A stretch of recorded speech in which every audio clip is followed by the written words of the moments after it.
ओम ब्रह्म सत्यम सर्वदा। आज गुरु की आवश्यकता क्यों, बिना गुरु के क्या हाल होता है, जाने एक प्रसंग से। बहुत ही सुंदर प्रसंग, एक उदाहरण के रूप में कि गुरु जीवन में क्यों जरूरी। तो शायद ये प्रसंग सुनकर आपकी इच्छा अंदर से जागृत करने लगे कि वास्तव में एक गुरु की आवश्यकता जरूर है।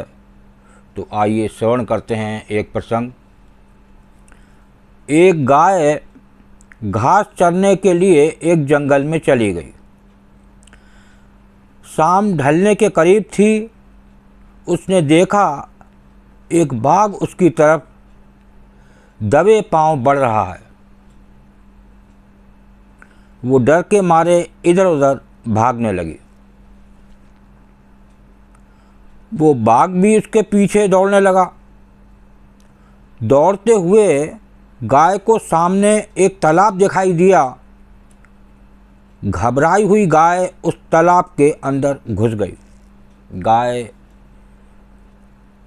बहुत घबराई हुई थी। जब मौत सामने होती है तो रावण तक घबरा जाता है।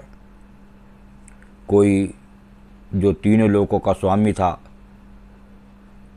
किसके आगे मौत नहीं आएगी, कौन नहीं घबराएगा। अब वो घबराई हुई गाय उस तालाब के अंदर घुस गई। वो बाघ भी उसका पीछा करते हुए तालाब के अंदर घुस गया। देखिए, दोनों तालाब के अंदर हैं। आगे श्रवण करते हैं बहुत ही ज़बरदस्त प्रसंग। तब उन्होंने देखा वो तालाब बहुत गहरा नहीं था, उसमें पानी कम था और वो कीचड़ से भरा हुआ था। उन दोनों के बीच की दूरी काफ़ी कम हुई थी, लेकिन अब ये कुछ नहीं कर पा रहे थे। वो गाय उस कीचड़ के अंदर धीरे धीरे धंसने लगी। वो बाघ भी उसके पास होते हुए भी उसे पकड़ नहीं सका। वो भी धीरे धीरे कीचड़ के अंदर धंसने लगा। दोनों भी करीब गले तक उस कीचड़ के अंदर धंस गए। दोनों हिल भी नहीं पा रहे थे। गाय के करीब होने के बावजूद वो बाघ उसे पकड़ नहीं पा रहा था। देखिए, यहाँ होती है ईश्वर की कृपा, यहाँ होती है मालिक की कृपा कि ना गाय को पता था कि इसमें कीचड़ है, ना बाघ को पता था इसमें कीचड़ है, लेकिन एक तृष्णा, एक इच्छा ऐसी होती है।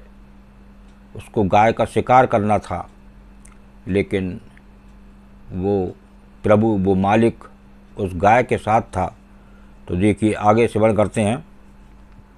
थोड़ी देर बाद गाय ने उस बाघ से पूछा, क्या तुम्हारा कोई गुरु या मालिक है?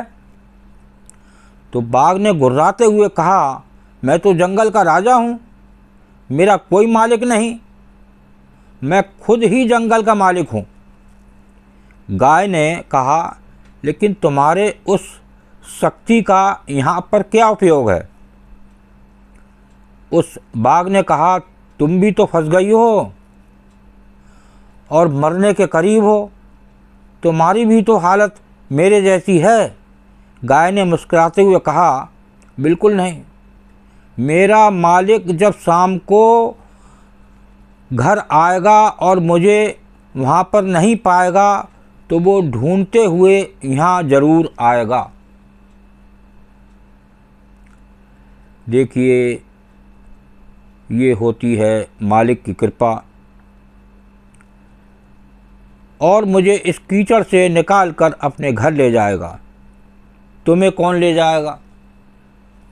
थोड़ी देर में बाघ ने ही एक आदमी यहाँ पर आया। सच में थोड़ी ही देर में एक आदमी यहाँ पर आया और गाय को कीचड़ से निकाल कर अपने घर ले गया। जाते समय गाय और उसका मालिक दोनों एक दूसरे की तरफ कृतज्ञता पूर्वक देख रहे थे।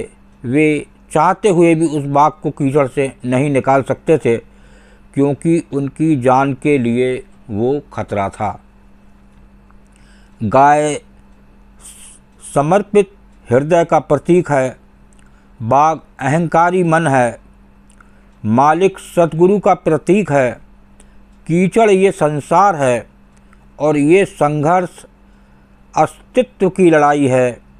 किसी पर निर्भर नहीं होना अच्छी बात है, लेकिन आपको किसी मित्र, किसी गुरु, किसी सहयोगी की हमेशा ही ज़रूरत होती है। लेकिन इस युग में वो मित्र सहयोगी बिरले को ही मिलेंगे। आपको गुरु मिल जाए तो आनंद ही आनंद, लेकिन अपना सहयोगी भगवान को मानो, उससे बात करो। वो अंदर बैठा है, सब सुन देख रहा है, उसका कैमरा कभी खराब नहीं होता। आपको सीधे पहचान मंत्री से लगवानी चाहिए। मंत्री को प्रसन्न करो।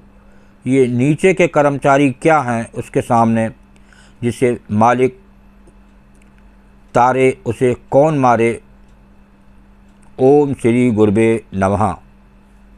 देखिए, इस प्रसंग से ये शिक्षा मिलती है, ये संसार एक कीचड़ रूप है जिसमें सारे मानव जो एक गुरु पे विश्वास नहीं रखते, एक संसारी गुरु पर विश्वास रखते हैं।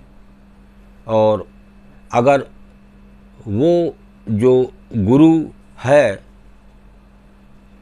आध्यात्मिक गुरु की बात हो रही है यहाँ पर, जो आध्यात्मिक गुरु है वही भव से पार करने वाला एक रास्ता है। वो जो संसारी गुरु है वो आपको एक शिक्षा दे सकता है, लेकिन भव से पार करने का उसके पास कोई रास्ता नहीं है। वो रास्ता है उस मालिक के पास, वो रास्ता है उस परमात्मा के पास। तो उस गुरु को याद करें, उस सतगुरु को याद करें। सतगुरु तो अंतर रमे, पल पल करें पुकार, तू आज्ञाकारी होए के घट का पाठ उघाड़। तो यहाँ देखिए वाणी साफ साफ कह रही है, वो गुरु, वो सतगुरु इस देह में विराजमान है, वो आपके हर समय साथ है। तो वो जो शेर एक अहम उसके अंदर था, एक उसको इच्छा उसको मारने की थी, उसको खाने की थी, तो देखिए वो उस कीचड़ में ही रह गया और वो जिसका मालिक था वो उसे शाम को निकाल के ले गया। तो अगर आपको भी इस दलदल से, कीचड़ से निकलना है तो एक गुरु की आवश्यकता जरूर है। ओम ब्रह्म सत्यम सर्वदार। दास का प्रसंग अच्छा लगा हो तो ज़रूर शेयर करें, ताकि और भी लोग जानें गुरु की आवश्यकता। ओम ब्रह्म सत्यम सर्वदार।